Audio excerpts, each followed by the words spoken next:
Student आज हम बात करने जा रहे हैं पीरियोडिक टेबल के क्वेश्चंस की कि किस टाइप से एग्जाम में एमसीक्यू पूछे जाते हैं। नीट के प्रीवियस ईयर जो क्वेश्चन अब तक आए हैं स्टूडेंट, उनको वन बाय वन मैं आपको एक्सप्लेन करने जा रहा हूं।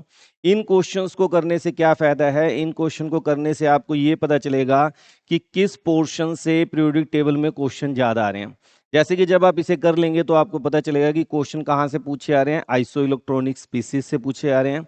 पीरियोडिक टेबल के अंदर जो एलिमेंट हैं उनके जो ऑक्साइड्स होते हैं वो एसिडिक हैं, बेसिक हैं या एम्फोटेरिक हैं, इसके ऊपर ज़्यादा क्वेश्चन पूछे गए हैं। एटॉमिक रेडियाई का ट्रेंड क्या है, इलेक्ट्रॉन गेन एंथैल्पी का ट्रेंड क्या है, आयोनाइजेशन एनर्जी का ट्रेंड क्या है। तो जब आप इन चीज़ों को पढ़ लेंगे तो आपको ये पता चलेगा कि मुझे किन टॉपिक्स पे ज़्यादा फोकस करना है। और जब आप अपनी नीट की या जेई मेंस की या डिफरेंट डिफरेंट कॉम्पिटिटिव एग्जाम की जब प्रेपरेशन करें तो इन क्वेश्चंस के ऊपर आपने ज़्यादा फोकस करना है। चलो स्टार्ट करते हैं आज का लेक्चर।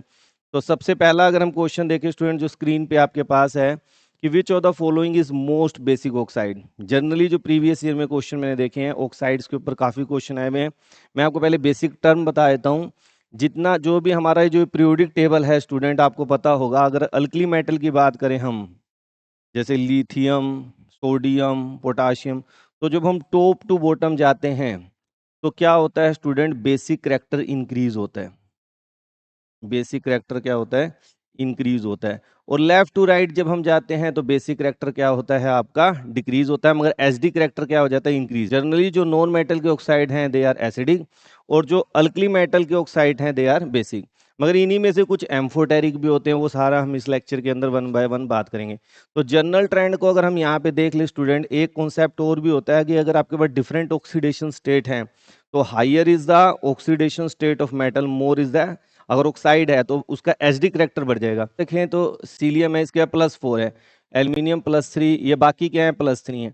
अब इनमें अगर हम बात करें तो हमें पता है बोरोन, एल्यूमिनियम, गैलियम, इंडियम, और यहाँ से कार्बन, सिलिकॉन, जर्मेनियम, टिन, और यहाँ पे बात करें nitrogen, phosphorus, arsenic, antimony, bismuth. तो अगर हम ध्यान से देखें तो हमारा जो बिस्मथ है स्टूडेंट वो सबसे क्या है, डाउन में पड़ा हुआ है। तो बिस्मथ सबसे डाउन में है तो इसका बेसिक करैक्टर क्या होगा, सबसे ज्यादा होगा। इसलिए जो आपका फर्स्ट का आंसर मिलेगा वो क्या मिलेगा आपको, 4। तो इसे आप क्या कर देंगे, टिक कर देंगे। नेक्स्ट क्वेश्चन को देख लेते हैं फटाफट में स्टूडेंट। तो नेक्स्ट क्या करा है, identify the correct order of size of the following. इस टाइप के क्वेश्चन स्टूडेंट आपको ज्यादा पूछे जाते हैं। ये आइसो इलेक्ट्रॉनिक स्पीसीज है। आइसो इलेक्ट्रॉनिक्स की स्पीसीज में आपको छोटी सी बात याद रखनी है कि जितना ज्यादा पॉजिटिव चार्ज होगा उतना साइज कम होगा, और जितना ज्यादा नेगेटिव चार्ज होगा उतना साइज क्या होगा, बड़ा होगा। तो अब हम यहाँ पे अपने क्वेश्चंस को अगर ध्यान से देखें यहाँ पे क्वेश्चन में, तो नेगेटिव चार्ज किस पे सबसे ज्यादा है, सल्फाइड पे, और पॉजिटिव चार्ज सबसे ज्यादा किस पे है, कैल्शियम पे। इसके बाद यहाँ पे क्या आ जाएगा स्टूडेंट, पोटाशियम, फिर आर्गन, और फिर यहाँ पे Cl नेगेटिव, और फिर ये ट्रेंड जहाँ पे वो हमारा क्या है, आंसर है।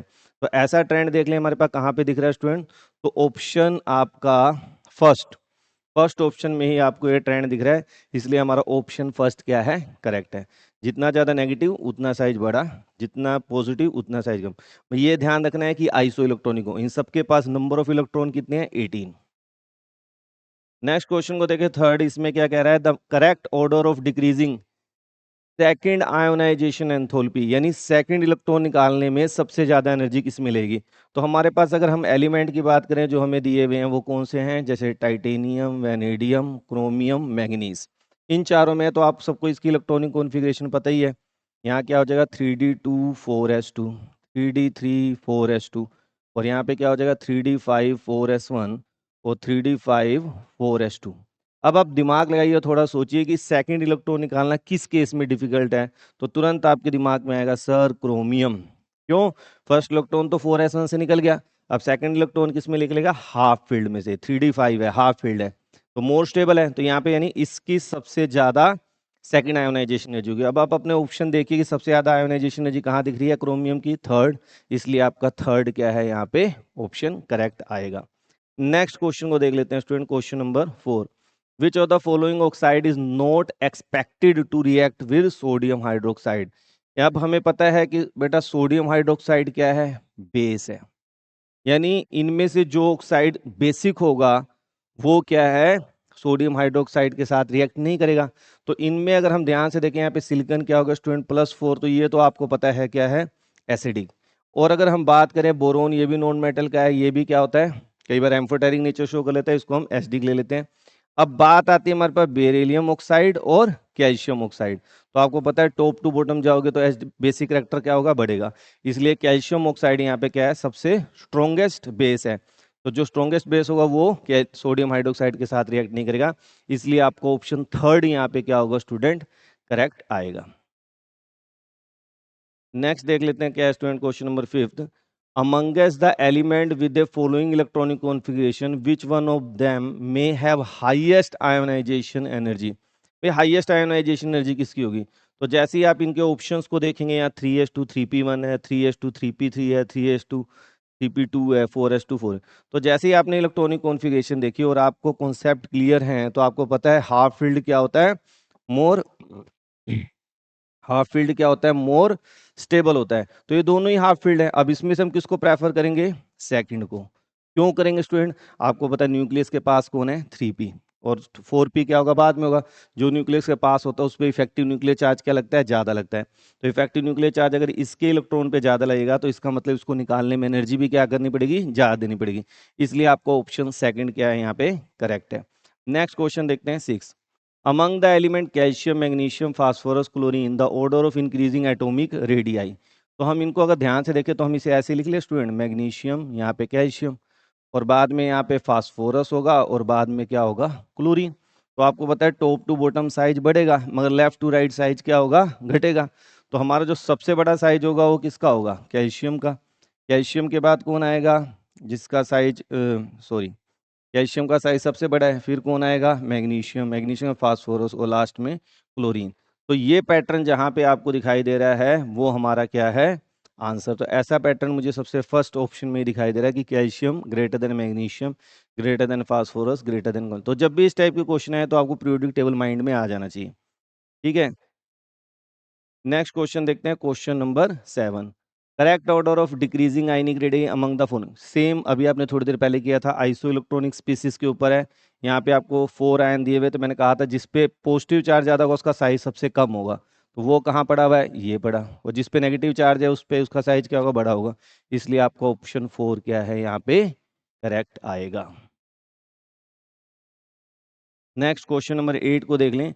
विच of the following represent the correct order of increasing electron gain enthalpy with negative sign of the element.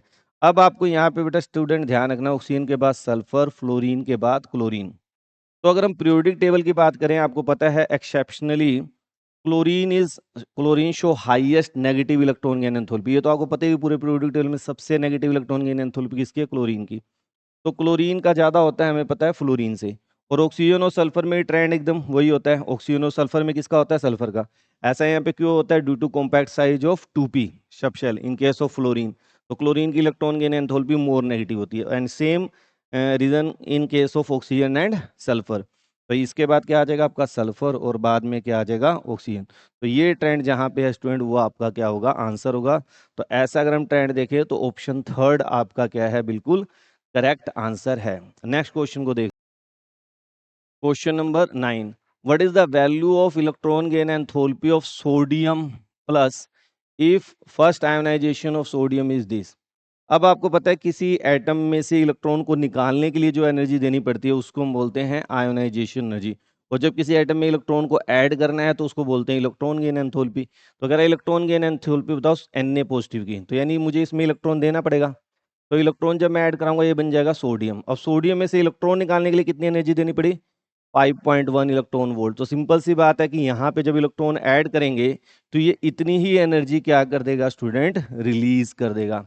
इसलिए आपका आंसर क्या आएगा, -5.1 इलेक्ट्रॉन वोल्ट। तो आपको जो इलेक्ट्रॉन गेन आयोनाइजेशन एनर्जी की जो वैल्यू दे रखी फर्स्ट, अगर आपको पहला ही इलेक्ट्रॉन ऐड कराना है तो वो उसमें केवल साइन कन्वेंशन क्या हो जाएगा, चेंज हो जाएगा। क्वेश्चन नंबर 10 को देख लेते हैं स्टूडेंट।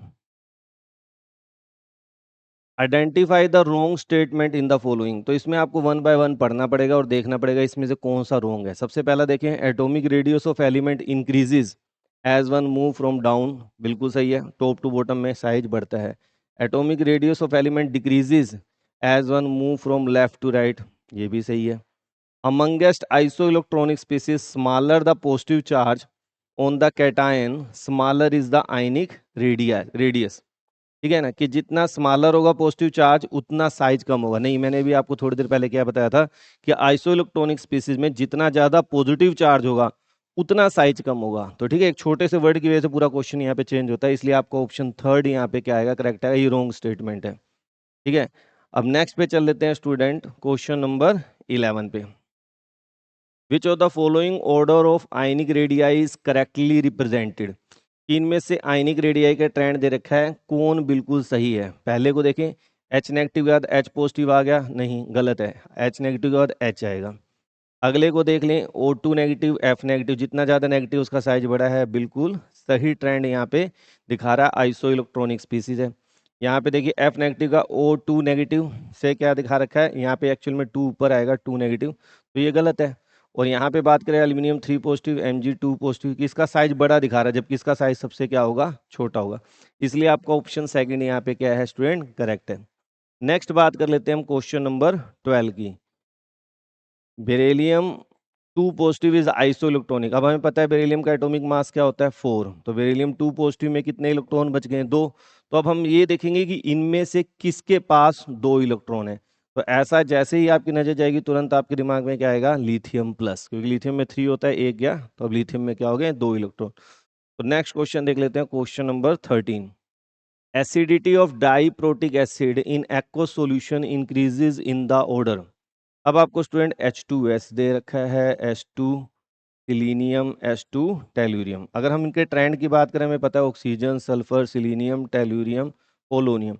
तो यहाँ पे हमें पता है कि टॉप टू बॉटम जाएंगे साइज बढ़ेगा, बॉन्ड लेंथ बढ़ेगी, बॉन्ड लेंथ बढ़ने से ज़्यादा SD करैक्टर बढ़ जाएगा। तो जो ट्रेंड बनने वाला है स्टूडेंट वो क्या बनेगा, H2 tellurium greater than H2 selenium greater than H2S। तो ये पैटर्न आप देखिए कहाँ पे है कि सबसे ज़्यादा H2 टेलुरियम, ठीक है, इन दोनों में है, मगर उसके बाद कौन आएगा, सिलीनियम, ये रहा। तो आपका फर्स्ट ऑप्शन ही क्या है यहाँ पे, करेक्ट आंसर आ जाएगा। क्वेश्चन नंबर 14 की बात करें, reason of the lanthanoid contraction. ये आपने क्लास +2 में अच्छी तरह पढ़ रखा है। लेंथेनॉइड कॉन्ट्रैक्शन क्या होता है कि जब हम लेंथेनाइड सीरीज के अलोंग जाते हैं लेफ्ट टू राइट तो एटॉमिक रेडियाई डिक्रीज करता है। क्यों डिक्रीज करता है, क्योंकि इफेक्टिव न्यूक्लियर चार्ज जो होता है वो इंक्रीज करता है। वो क्यों इंक्रीज करता है, क्योंकि 4F का क्या होता है, very poor shielding effect. Very poor shielding effect कहाँ पे वर्ड इस्तेमाल हो रहा है देख लेते हैं। वो कह रहा है negligible screening effect of F block, that is बिल्कुल, यहाँ का पहला ही ऑप्शन क्या है यहाँ पे, करेक्ट है।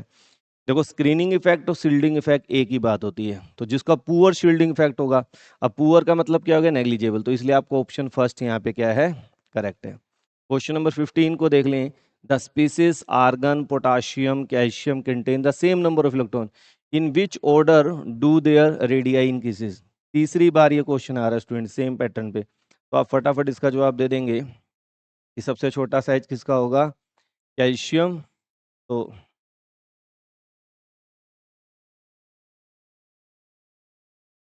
तो यहाँ पे आप फटाफट जवाब क्या दे देंगे, आपका आंसर क्या आ जाएगा स्टूडेंट, कैल्शियम का सबसे 2 पॉजिटिव छोटा साइज, पोटाशियम और आर्गन। ऑप्शन सेकंड आपका क्या है, करेक्ट है। क्वेश्चन नंबर 16 की बात करें, the number of D electron in Fe2 positive. अब हमें पता है Fe क्या होता है, आर्गन 3d6 4s2, और Fe2 पॉजिटिव में डी इलेक्ट्रॉन कह रहा है तो क्या हो जाएगा, आर्गन 3d6, यानी 6 इलेक्ट्रॉन किस में होंगे, is not equal to the number of electron in which of the following, p electron in chlorine, ये पहला ही आपका क्या हो जाएगा, एग्जैक्ट आंसर आ जाएगा। क्यों, हमें पता है क्लोरीन क्या होता है 17, तो इलेक्ट्रॉनिक कॉन्फ़िगरेशन क्या होती है, नियोन 3s2 3p5। तो p के अंदर कितने इलेक्ट्रॉन है, 5, जबकि ये कह रहा है कि उतने इलेक्ट्रॉन होने चाहिए जितने Fe2 पॉजिटिव में, नहीं ये नहीं है। अगले में क्या है, डी के अंदर Fe, ये सही है। नियोन में p के इलेक्ट्रॉन, नियोन क्या होता है 1s2 2s2 2p6, 6 इलेक्ट्रॉन है, बन की बात। सल्फर की मैग्नीशियम की बात करें 1s2 2s2 3s2, अब एस के अंदर कितने इलेक्ट्रॉन है, 2 2 4 2 6, ये भी बात बन गई। इसलिए आपका ऑप्शन फर्स्ट यहाँ पे क्या है, इनकरेक्ट है। क्वेश्चन नंबर 17 की बात करें, because of the lanthanoid contraction, अभी थोड़ी देर पहले मैंने कहा था कि लेंथेनॉइड कॉन्ट्रैक्शन की वजह से साइज डिक्रीज होता है। मगर अगर हम बात करें सेकंड ट्रांजिशन सीरीज से, जब हम थर्ड सीरीज पे आते हैं तो एटॉमिक रेडियाई सेम हो जाता है। क्यों हो जाता है? तो हम उसका लॉजिक क्या देते हैं, ड्यू टू लेंथेनॉइड कॉन्ट्रैक्शन। तो इसमें कौन से एलिमेंट हैं जिनका साइज सेम हो जाएगा? तो जिरकोनियम के नीचे कौन आता है स्टूडेंट? होफनियम। इसलिए आपको ऑप्शन सेकंड क्या है, करेक्ट है। इसको थोड़ा सा और देख लेते हैं हम, इसको थोड़ा सा और डिटेल में जा लेते हैं स्टूडेंट की। अगर हम बात करें भी लेंथेनॉइड को, मैंने कहा आपको सेकंड से थर्ड ट्रांजिशन सीरीज में जब आप जाते हैं तो एटॉमिक रेडियाई सेम होता है। तो जिरकोनियम के नीचे कौन पड़ा हुआ है student? Hafnium. That's why your answer is zirconium and hafnium. तो ये हमें करेक्ट करना पड़ेगा। कुछ पॉइंट क्या है स्टूडेंट, मेमोराइजेशन बेस्ड होते हैं, जो आपको मेमोराइज करने पड़ेंगे। भाई जिरकोनियम और होफनियम क्या है, सेम उस पे है। क्वेश्चन आपको क्लियर हो गया? नेक्स्ट क्वेश्चन नंबर 18 की बात करते हैं। The formation of oxide ion O2 negative oxygen atom require first an exothermic and then endothermic step. ठीक है, यानी ऑक्सीजन के अंदर हम पहला इलेक्ट्रॉन ऐड करते हैं तो एनर्जी क्या होती है, रिलीज होती है। मगर जब सेकंड करते हैं तो रिक्वायर्ड होती है। फिर भी आप अगर देखें तो मैक्सिमम ऑक्साइड कौन सी फॉर्म में है? O2 negative. वो कहता है वाई? तो स्टूडेंट आपको पता है ऑक्सीजन के वैलेंस शेल में क्या है, 1s2 2s2 2p4। तो इसको अपना ऑक्टेट कंप्लीट करने के लिए कितने इलेक्ट्रॉन चाहिए? 2। तो जैसे ही ये सेकंड इलेक्ट्रॉन गेन करता है, ये नोबल गैस कॉन्फ़िगरेशन को एक्वायर कर लेता है, जिसकी वजह से इसकी स्टेबिलिटी बढ़ जाती है। और दूसरा क्या है कि यहाँ पे जब हम सेकंड इलेक्ट्रॉन ऐड कर रहे हैं यहाँ पे, तो ये नेगेटिव चार्ज है। नेगेटिव नेगेटिव में क्या होता है? रिपल्शन। मगर इस रिपल्शन को ओवरकम कर देता है, कौन कर देता है? Stability factor. तो हमारा आंसर क्या होगा? पहला कह रहा है oxygen is more electron activity, addition of electron in oxygen result in the large size of anion, electron repulsion outweigh the stability gain by achieving noble gas configuration. तो ये आपका सब्जेक्टिव क्वेश्चन भी आता है और यहाँ पे ऑब्जेक्टिव पैटर्न में क्वेश्चन पूछा गया है। तो आप इसको याद रखें कि सेकंड इलेक्ट्रॉन हम इसलिए ऐड ज़्यादा फेवरेबल हो जाता है क्योंकि उसकी स्टेबिलिटी ज़्यादा होती है। क्वेश्चन नंबर 19 की बात करें, which is the correct number of increasing energy of the listed orbital in the form of titanium? अब 22 है, इलेक्ट्रॉनिक कॉन्फ़िगरेशन क्या होगा आपको पता है। यहाँ पे अगर हम बात करें तो 1s2 2s2 2p6 3s2 3p6 3d और फिर 4s2 3d2, ये हमारी इसकी कॉन्फ़िगरेशन होती है। अब आपको क्या सिखाया गया है स्टूडेंट की इलेक्ट्रॉन हम कैसे भरते हैं, पहले 3s फिर 3p। अब 3p के बाद पहले 4s में जाता है, फिर 3d में जाता है। क्यों? क्योंकि इसकी एनर्जी ज़्यादा होती है। But after gaining electron it but after gaining electron it gain lower energy. और 4s आपका क्या चला जाता है, बाहर चला जाता है। अब कई बच्चों के माइंड में आता है सर ऐसा क्यों करते हैं कि 3d को पहले लिखते हैं 4s को बाद में लिखते हैं? क्योंकि 3d का क्या होता है, पुअर शील्डिंग इफेक्ट। तो इफेक्टिव न्यूक्लियर चार्ज इस पर ज़्यादा लगता है। तो मान लीजिए 4s है, ये 3d है, पहले तो इलेक्ट्रॉन ऐसे भरे जाते हैं जैसे 3s 3p और यहाँ पे 4s फिर 3d। जब इलेक्ट्रॉन भर रहे हैं तो हम कैसे भर रहे हैं, 2 6 फिर 2 इलेक्ट्रॉन इसमें गए फिर 2। मगर जैसे ही इसमें इलेक्ट्रॉन जाते हैं ये लोअर एनर्जी पे आ जाता है। और जब इलेक्ट्रॉनिक कॉन्फ़िगरेशन लिखते हैं तो आप ऐसे लिखते हैं, ठीक है ना। तो यहाँ पे कई बच्चे कंफ्यूज हो जाते हैं कि भाई ट्रेंड क्या रहेगा। ट्रेंड आपका ये रहेगा, पहले 3s फिर 3p और उसके बाद इलेक्ट्रॉन किस में जाएगा, 4s में, 4s फिर 3d। तो second is your correct answer, ठीक है ना। मगर लिखते वक्त हम ऐसे लिखते हैं, क्यों?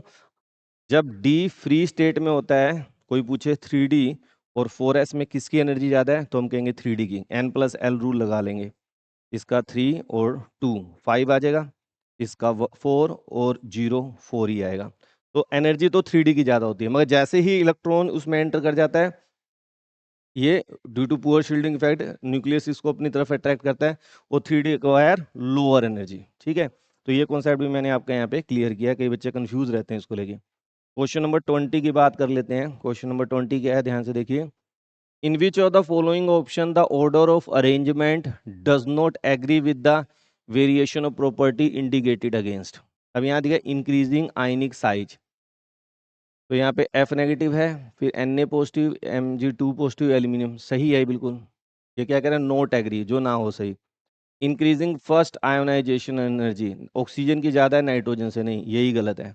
क्योंकि नाइट्रोजन आपको पता है 7 होता है 1s2 2s2 2p3 और ऑक्सीजन का 8 होता है 1s2 2s2 2p4। अब आपको पता है हाफ फील्ड स्टेबिलिटीज यहाँ पे फैक्टर लग गया जिसकी वजह से ज़्यादा स्टेबल है। तो आयोनाइजेशन एनर्जी बेटा नाइट्रोजन की ज़्यादा होती है ऑक्सीजन से, तो ये पैटर्न गलत है। ठीक है, नेक्स्ट पे चल लेते हैं क्वेश्चन नंबर 21। अब 21 को देख लेते हैं क्या कह रहे हैं। The element Z114 has been discovered recently, it will belong to which of the following family group of the electron. इसको इसके लिए ना आपके बेटा मैं कहता हूँ कि जब भी आप पीरियोडिक टेबल पढ़ें तो पहले जो आपका पीरियोडिक टेबल है ना वो आपके बिल्कुल दिमाग में होना चाहिए। जैसे पहले दो ग्रुप कौन से हैं, एस ब्लॉक के हैं, उसके बाद 3 से लेके 12 तक वाले क्या हैं, डी ब्लॉक हैं, फिर उसके बाद 13 से लेके 18 तक क्या हमारे पी ब्लॉक है, और नीचे जो है आपका एफ ब्लॉक है जिसमें आपका लैंथेनोइड और एक्टिनाइड सीरीज आती है। ग्रुप कौन सा होता है, उसका थर्ड ही कहलाता है। अब मुझे आपको एक रूल भी बता देता हूँ, 104 से लेके 1018 ये कभी भी आ जाए तो जो लास्ट के 2 डिजिट हैं वही उसका ग्रुप नंबर होता है। अब जैसे मेरे पास 114 आ गया तो इसका ग्रुप नंबर है 14, तो 14 ग्रुप कौन सा है स्टूडेंट, 13 ग्रुप में बोरोन फैमिली आता है, तो 14 ग्रुप में कार्बन फैमिली। तो जैसे ही मेरे को रूल पता है मैं फटाक से इस क्वेश्चन को आंसर दे दूंगा कि carbon family, that is your answer. तो इसमें आपको पैटर्न को समझ के चलना पड़ेगा। नेक्स्ट क्वेश्चन की बात करते हैं। विच of the following oxide is most acidic in nature, इसमें मोस्ट एसिडिक कौन है। मैंने आपको बताया था अभी अल्कली मेटल में या अल्केलाइन अर्थ मेटल की बात करें टॉप टू बॉटम जाते हैं तो बेसिक करैक्टर बढ़ता है, यानी जो ऊपर पड़ा है उसका बेसिक करैक्टर कम है तो हम उसको एसिडिक मान लेंगे। तो इनमें अगर हम बात करें सबसे छोटा साइज इसका है स्टूडेंट, अगर हम बात करें तो बेरिलियम ऑक्साइड। तो ये आपका क्या मोस्ट एसिडिक इन नेचर हो जाएगा, बेरिलियम, फिर मैग्नीशियम, कैल्शियम, फिर बेरियम। क्लियर है। क्वेश्चन नंबर 23 की बात करते हैं। The correct order of atomic radii in group 13 is, ये बड़ा ही इंटरेस्टिंग कॉन्सेप्ट है अपने आप में। Boron, aluminium, gallium, indium, thallium. इसके ऊपर काफ़ी डिटेल में मैंने वीडियो बना रखी है पी ब्लॉक की, वो मैं आपको यहाँ पे डिस्क्रिप्शन में दे दूंगा, प्लेलिस्ट में जाके आप उसका देख सकते हैं बोरोन फैमिली का। तो काफ़ी डिटेल में इसको याद रखना। ये एक अलग पैटर्न है कि बोरोन से एल्यूमिनियम पे जाते हैं तो साइज इंक्रीज करते हैं, मगर एल्यूमिनियम से गैलियम पे जाते हो तो साइज क्या करता है, डिक्रीज करता है, और उसके बाद हमारा साइज क्या करता है, इंक्रीज ही करता है। तो हमारा आंसर क्या बनेगा, बोरोन। बोरोन से किसका साइज बड़ा है, एल्यूमिनियम का, मगर एल्यूमिनियम का साइज क्या होता है, बड़ा होता है गैलियम से, फिर गैलियम का साइज घट गया। तो ऐसा पैटर्न अगर हम ढूंढें कहाँ मिल रहा है स्टूडेंट, बोरोन, फिर कौन आ गया, गैलियम, यानी गैलियम यहाँ पे आ गया, एल्यूमिनियम उससे बड़ा हो गया, एल्यूमिनियम, फिर हमारे पास क्या है, इंडियम, इंडियम आना चाहिए, ये वाला ऑप्शन नहीं आएगा। अगला देखते हैं, बोरोन, गैलियम, एल्यूमिनियम, फिर इंडियम, फिर थैलियम। तो आपका ऑप्शन 4 क्या है स्टूडेंट, यहाँ पे करेक्ट आएगा। ये इसके बारे में और ज़्यादा डिटेल में आप मेरे पी ब्लॉग की वीडियो को देखें, वहाँ मैंने इसको काफ़ी डिटेल में एक्सप्लेन किया है। क्वेश्चन नंबर 24 को देखते हैं स्टूडेंट, क्या कह रहा है, विच of the following is an amphoteric hydroxide. Amphoteric hydroxide का मतलब हो गया जो एसिडिक और बेसिक दोनों नेचर शो करे। मगर अगर हम बेसिकली बात करें तो हमें पता है कि जो अल्केलाइन अर्थ मेटल होते हैं उनके जो हाइड्रोक्साइड होते हैं दे आर बेसिक। अब बेसिक हैं, अब सबसे कम बेसिक जो होगा यानी थोड़ा बहुत एसिडिक करैक्टर भी शो करेगा और बेसिक भी। तो आपको पता है यहाँ पे एसिडिक करैक्टर और कौन शो कर सकता है, बेरिलियम, क्यों, इसका साइज क्या है, सबसे छोटा है। तो यही क्या होगा हमारा यहाँ पे एम्फोटेरिक हाइड्रोक्साइड आंसर आएगा। ऑप्शन 4 आपका करेक्ट है। क्वेश्चन नंबर 25 को देख लेते हैं। For the second period element the correct increasing order of first ionization enthalpy is. तो अगर हम बात करें इसको बाद में देख लेते हैं, जनरल ट्रेंड लिख लेते हैं, lithium, beryllium, boron, carbon, carbon के बाद आपका क्या आ गया, नाइट्रोजन, ऑक्सीजन और फ्लोरीन, और लास्ट में नियोन। तो जनरल ट्रेंड आयोनाइजेशन एनर्जी क्या होता है कि लेफ्ट टू राइट जाते हैं, साइज घट रहा है, साइज घट रहा है तो आयोनाइजेशन एनर्जी बढ़ेगा, जनरल ट्रेंड ये होना चाहिए। ठीक है, मगर यहाँ पे कुछ एक्सेप्शन आ जाते हैं स्टूडेंट। एक्सेप्शन क्या आ जाते हैं, ध्यान से देखिए कि बेरिलियम का होता है 1s2 2s2, यहाँ पे क्या होता है 1s2 2s2 2p1। 2s और 2p में से पेनिट्रेशन इफेक्ट किसका ज्यादा होता है, 2s का। तो बेरिलियम का ज्यादा आयोनाइजेशन हो जाता है देन बोरोन। एक तो यहाँ पे एक्सेप्शन क्रिएट होता है। दूसरा एक्सेप्शन यहाँ पे नाइट्रोजन और ऑक्सीजन में होता है, मैंने आपको भी थोड़ी देर पहले बताया था, ये हाफ फील्ड स्टेबिलिटी गेन करता है, ये नहीं करता। तो आपको ये दो पैटर्न चेंज हो रहे हैं, वो देखिए कहाँ पे चेंज हो रहे हैं। तो अगर हम बात करें ऐसा ऑप्शन मुझे क्या है, लिथियम के बाद क्या आ गया, बोरोन, फिर बेरिलियम, कार्बन, ऑक्सीजन, नाइट्रोजन से पहले आ गया, नाइट्रोजन का ज़्यादा होता है, फ्लोरीन, नियोन। तो आपका ऑप्शन सेकंड क्या है यहाँ पे करेक्ट है। तो आप अपना पैटर्न को समझ ले, उसके बाद ऑप्शन ढूंढ ले, आपको फटाफट मिल जाएगा, ऐसी कोई दिक्कत की बात नहीं है। क्वेश्चन नंबर 26 देख लेते हैं स्टूडेंट। 26 क्या कह रहे हैं, 4d 5p 5f और 6p orbital are arrange in order. अब फटाफट निकालें, 4 और 2 6, अगले में 5 है, 5 और 1 6, अगले में 5 और 3 8 और अगले में 6p 6 और 1 7। तो आपको पता है n प्लस एल की वैल्यू जिसकी ज़्यादा होगी उसकी एनर्जी क्या होगी, ज़्यादा होगी। तो सबसे ज़्यादा एनर्जी किसकी होगी, 5f। 5f के बाद कौन आ गया स्टूडेंट, लास्ट में कौन है आपका 6p। और 6p के बाद करें, इन दोनों में 6 6 आ रहा है, n की वैल्यू जिसकी ज़्यादा है यानी कि 5p। और लास्ट में आपके पास क्या आ जाएगा 4d। तो ऐसा ऑप्शन आप यहाँ पे ध्यान से देखिए तो कौन सा है, हमारा ऑप्शन फर्स्ट ही क्या है, इसको ओबे कर रहा है। तो फर्स्ट इज योर आंसर। तो हमको इन पॉइंट्स को समझ के चलना है। नेक्स्ट क्वेश्चन देख लेते हैं 27, मैच करना है हमें। Match the oxides given in the column A with its property given in the column B. तो आपकी ऑक्साइड है स्टूडेंट, आपको मैंने बताया था नॉन मेटल जो होते हैं वो एसिडिक होते हैं, और जितना ज़्यादा पॉजिटिव चार्ज होगा उतना ज़्यादा एसिडिक होगा। तो Cl2O7 की अगर हम बात करें तो इसको देखते ही मुझे पता चल गया यार इस पे क्लोरीन +7 है, तो हाईली क्या होगा, एसिडिक। तो इसको एसिड से मिला दिया। अब तीन ऑक्साइड हैं जो आपको पता है क्या होते हैं, न्यूट्रल होते हैं, NO N2O और CO। अब N2O दिखते ही मुझे पता चल गया यार ये तो न्यूट्रल है, ए के साथ मिल गया। अब Na2 ऑक्साइड किसका है, अल्कली मेटल का यानी बेसिक, तो ये किस में चला गया, बेसिक। और Al2O3 क्या हो जाएगा आपका एम्फोटेरिक। तो स्टूडेंट इसको मैच करके आप अपना आंसर देख सकते हैं। और जो आपको इनको जोड़ दिए, फर्स्ट के साथ क्या है बी, तो फर्स्ट के साथ बी इसमें भी है इसमें भी है। अब सेकंड के साथ क्या है डी, सेकंड के साथ डी कहाँ पे है, तो ये आपका ऑप्शन क्या हो जाएगा, फोर्थ करेक्ट आएगा। ठीक है, नेक्स्ट देख लेते हैं क्वेश्चन नंबर 28। क्या कह रहा है, identify the incorrect match. Incorrect match, अब मैं भी आपको थोड़ी देर पहले ही बता रहा था स्टूडेंट कि कुछ क्वेश्चन मेमोराइज बेस्ड हैं। तो यहाँ पे आपका ये जो फर्स्ट ऑप्शन है वही क्या है, मिसमैच है। यानी फर्स्ट फर्स्ट क्या है आपका, अनिल अनियम यानी 101, ये हो गया। अब ये किसके साथ कह रहा है, इसका नाम क्या बता रहा हो स्टूडेंट, डी, डी के साथ आ रहा है यानी कि डर्मस्टेशियम। ठीक है, अब इसको अगर हम ध्यान से देखें, जो मैंने आपको अभी थोड़ी देर पहले बताया था कि अगर हम इसको पीरियोडिक टेबल में देखें तो आपको ये मेमोराइज करना पड़ेगा। अब यहाँ पे देखिए 101 क्या है स्टूडेंट, अगर आप ध्यान से देखें तो 101 एटॉमिक नंबर का नाम क्या है, मेंडेलवियम। ठीक है, जबकि डर्मेस्टेडियम क्या है 110 का है। तो ये मिसमैच है और ये आपको मेमोराइज करने पड़ेंगे तभी आप इसको क्या है कर पाएंगे, करेक्ट हो जाएगा। क्वेश्चन नंबर 29 को देख लेते हैं स्टूडेंट। 29 क्या है, फिर आपका सेम पैटर्न से आ रहा है। अब हमें देखना है यहाँ पे, तो मुझे पता है Cl2O7 क्या हो जाएगा स्टूडेंट, एसिडिक। तो फटाक से हम क्या कर देंगे इसका, डी के साथ third, Al2O3 amphoteric. Barium oxide और CO क्या हो गया आपका न्यूट्रल, और कैल्शियम बेरियम ऑक्साइड आपका क्या हो जाएगा बेसिक। तो आप इस तरह से बड़े आराम से इन क्वेश्चन कर सकते हैं, जिसको ये मैच कर रहा है वो आपका क्या हो जाएगा आंसर। डी के साथ क्या है थर्ड, तो डी के साथ थर्ड कहाँ पे, एक ही ऑप्शन में है, ये आपका क्या हो गया आंसर हो गया। ठीक है, नेक्स्ट क्वेश्चन देख लेते हैं स्टूडेंट, क्वेश्चन नंबर 30। इसके ऊपर कह रहा है match the element in column with the column second. यहाँ पे क्या दे रखा है, ये बताना है कि कौन सा मेटल है कौन ट्रांजिशन एलिमेंट है। तो ये बड़ा ही इजी क्वेश्चन होगा। कॉपर आप सबको पता है ट्रांजिशन एलिमेंट है, क्लोरीन आपको सबको पता है नॉन मेटल है, सिलिकॉन आपका मेटेलॉइड आ गया, और सीरियम जो है वो आपका क्या है लेंथेनॉइड।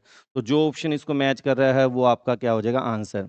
ये सीरियम के साथ थर्ड आ रहा है यानी डी के साथ थर्ड, तो ये दो ऑप्शन बन रहे हैं। अच्छा, सी के साथ हमारा क्या आ रहा है, सी के साथ हमारा फोर्थ आ रहा है, इसमें नहीं, तो ये हमारा क्या हो जाएगा एग्जैक्ट आंसर आ जाएगा, बी क्या है आपका करेक्ट आंसर है यहाँ पे। तो इस तरह आप मैच करके फटाफट सोल्व कर सकते हो। क्वेश्चन नंबर 31 की बात कर लेते हैं। इसके ऊपर क्वेश्चन है ये, आइडेंटिफाई द इनकरेक्ट स्टेटमेंट, इसमें जो इनकरेक्ट है। ठीक है, और ये लेंथेनॉइड सीरीज से रिलेटेड क्वेश्चन है। Zirconium and hafnium have identical radii, बिल्कुल सही बात कह रहे हैं, due to lanthanoid contraction. Lanthanoid reveals only +3 oxidation state. देखिए अगर यहाँ पे ओनली वर्ड नहीं लगाता तो सही था, मगर आपको पता है लेंथेनॉइड +3 के साथ और क्या करता है, +2 और +4 भी करता है, यानी ये इनकरेक्ट स्टेटमेंट है। अगर ये लिखा होता लेंथेनॉइड शो +3 ऑक्सीडेशन स्टेट तो सही था, मगर ओनली +3 गलत है। तो ये आपका क्या आ जाएगा आंसर आ जाएगा। क्वेश्चन नंबर 32 को देख लेते हैं। विच of the following oxide is amphoteric in nature, कि इनमें से एम्फोटेरिक कौन सा है। तो स्टूडेंट आपको कुछ बातें याद भी रखनी पड़ती हैं कि टिन के जो ऑक्साइड्स होते हैं, टिन यहाँ पे क्या है +4 में है, तो ये हमेशा क्या होता है, एम्फोटेरिक होता है, इसलिए ऑप्शन आपका फर्स्ट यहाँ पे क्या है, करेक्ट है।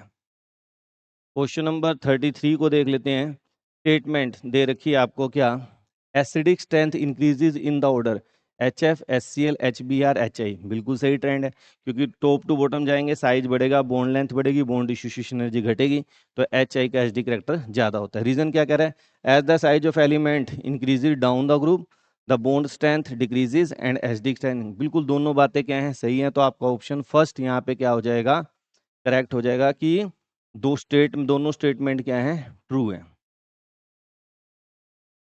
तो स्टूडेंट ये जितने क्वेश्चन प्रीवियस ईयर में पीरियोडिक टेबल के थे एमसीक्यू नीट के, वो सारे मैंने आपको वन बाय वन एक्सप्लेन किए। मुझे उम्मीद है कि आपने वहाँ से पैटर्न को सीखा होगा, मैक्सिमम क्वेश्चन आपको आते होंगे। जहाँ आपके आपको अभी भी किसी को डाउट लगता है कि इस क्वेश्चन को सर और ज़्यादा डिटेल में चाहिए, तो कमेंट बॉक्स में मेंशन करें, नहीं तो उस टॉपिक से रिलेटेड पीरियोडिक टेबल में जाके आप उस टॉपिक को और डिटेल में स्टडी कर सकते हैं प्लेलिस्ट में। नेक्स्ट वीडियो में बहुत जल्दी मिलते हैं। Thank you, have a nice day.